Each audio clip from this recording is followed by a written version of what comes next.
Praise the Lord. ஆண்டவரும் இரட்சகருமாய் இருக்கிற இயேசு கிறிஸ்துவின் நாமத்தில் உங்களுக்கு அன்பின் வாழ்த்துக்கள். பிரியமானவர்களே, இந்த புதிய நாளிலும் உங்களை சந்திப்பதிலே நான் மகிழ்ச்சி அடைகிறேன். கர்த்தர் நல்லவர். ஹல்லேலூயா. ஒவ்வொரு நாளும் நம்மை நடத்துகிற தேவன், நமக்காய் யுத்தங்களை செய்கிற தேவன், நம் பட்சத்திலே நிற்கிற தேவனாய் இருக்கிறார். இந்த காலை நேரத்திலும் கூட வேதத்திலிருந்து ஒரு வசனத்தை நாம் தியானிக்கலாமா?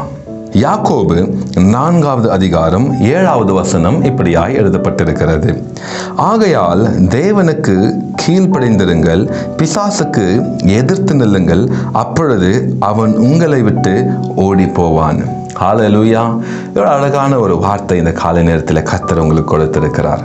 வேதம் சொல்லுகிறது, தேவனுக்கு கீழ்ப்படியுங்கள். அப்போ submit yourself to the Lord, humble yourself to the Lord. கர்த்தருக்கு கீழ்ப்படியணுமா? அவர் பேசுகிற வார்த்தைகளுக்கு, கர்த்தர் சொல்கிற வார்த்தைகளுக்கு நாம் கீழ்ப்படியணும்.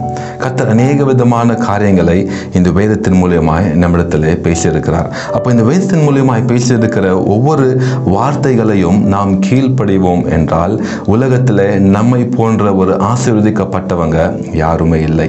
ஆம் தேவனுடைய பிள்ளைகளே, இந்த வேதத்தில் நாம் என்ன செய்யணும், நாம் என்ன செய்யக்கூடாது, எதெல்லாம் இந்த உலகத்தில் ஆகும், எதெல்லாம் ஆக போகிறது, எதெல்லாம் முடிந்திருக்கிறது, அப்படி என்று எல்லா காரியமும் இந்த வேத புத்தகத்திலே எழுதப்பட்டிருக்கிறது.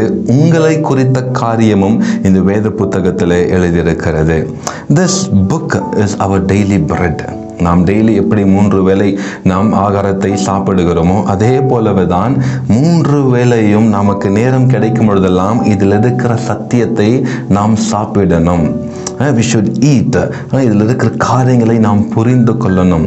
அப்போ இதை நாம் புரிந்து கொள்ளுவோம் என்றால் நமக்கு விரோதமாய் ஒருவனும் நிற்க முடியாது. ஏனென்றால் இதில் அவ்வளவு ஞானம் இருக்கிறது.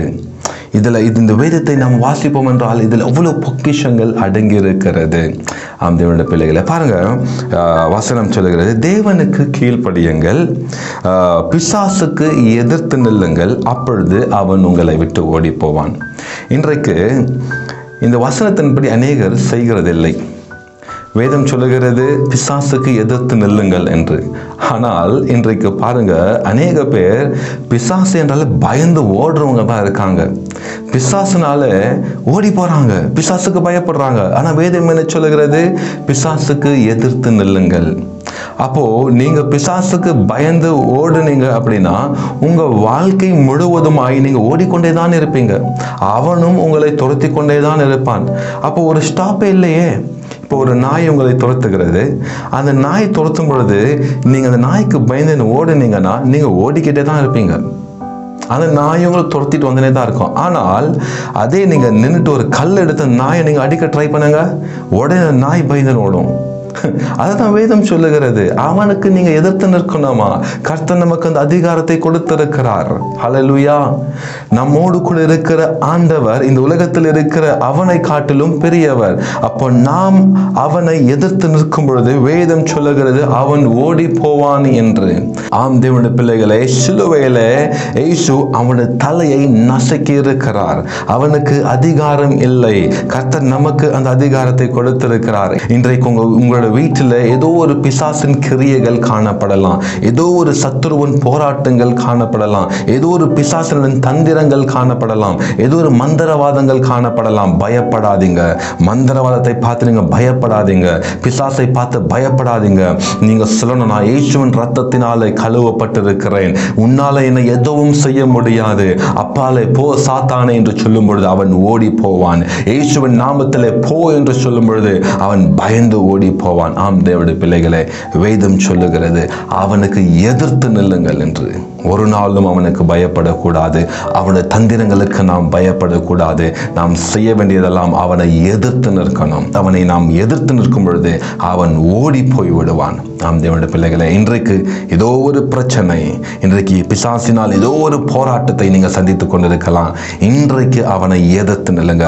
அவன் மறைந்து போய் விடுவான், அவன் ஓடி போய் விடுவான். நாம் ஜெபிக்கலாமா? அன்பின் தகப்பனே, உம்மை நன்றியோடு கூட நாங்கள் ஸ்தோத்தரிக்கிறோம், துதிக்கிறோம்.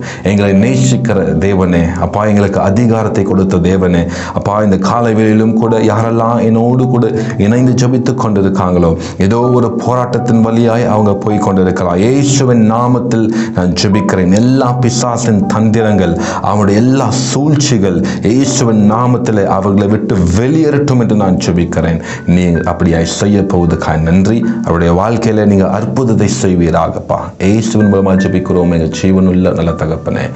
ஆமேன், ஆமேன், ஆமேன். God bless you.